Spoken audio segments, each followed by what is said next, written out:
তীব্র গরমে সুস্থ থাকতে হলে রাস্তার খোলা খাবার, ফুটপাতের পানীয় শরবত পান না করার পরামর্শ দিয়েছেন চিকিৎসকরা।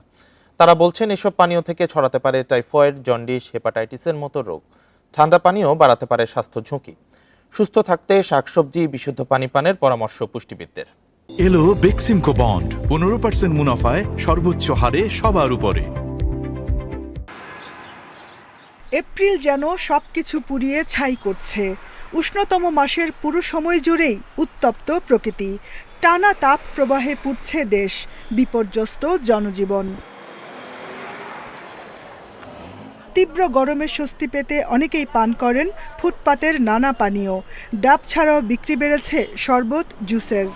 প্রচণ্ড গরমের কারণে বেলের শরবত খেলাম, তা খুব স্বস্তি পাইলাম। যে অনেক গরম, তো এই জন্য কাঁচা আমের শরবত খেলাম, খুব ভালো লাগলো আর কি।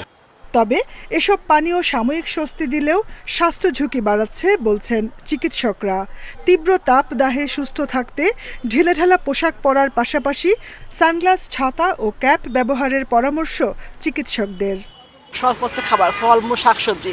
বাইরের খোলা খাবারটা একদমই খাবার না। বাসি খাবারটা খেলে আপনি ডায়রিয়া হবে। এই সময় ডায়রিয়া খুব বেশি দেখা যায়, পানি শূন্য দেখা যায়। সাথে ঘামলে কিন্তু শরীর থেকে লবণ বের হয়ে যাচ্ছে।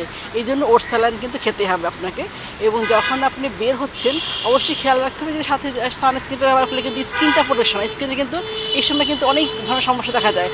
এদিকে শিক্ষা প্রতিষ্ঠান খোলায় উদ্বেগ জানিয়ে শিশুদের বিষয়ে আরও সতর্কতার পরামর্শ চিকিৎসকদের।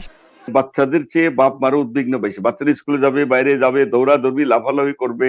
পুনর্বিবেচনা করে 5-7 দিন ধরে বাচ্চাদের একটু বন্ধই রাখলো আর কি। স্কুলটা বন্ধই থাকলে স্কুল কলেজ যাই থাক, যদি সম্ভব হয় অনলাইনে ক্লাস করতে পারে। বেশি তেল মশলা দেয়া খাবার খেলে বাড়তি গরম অনুভূত হতে পারে, তাই মশলা কম খাওয়া এবং শাকসবজি, স্যুপ, ফলমূল বেশি খাওয়ার পরামর্শ দিয়েছেন পুষ্টিবিদরা। Jahanara Parvin, independent news, Dhaka.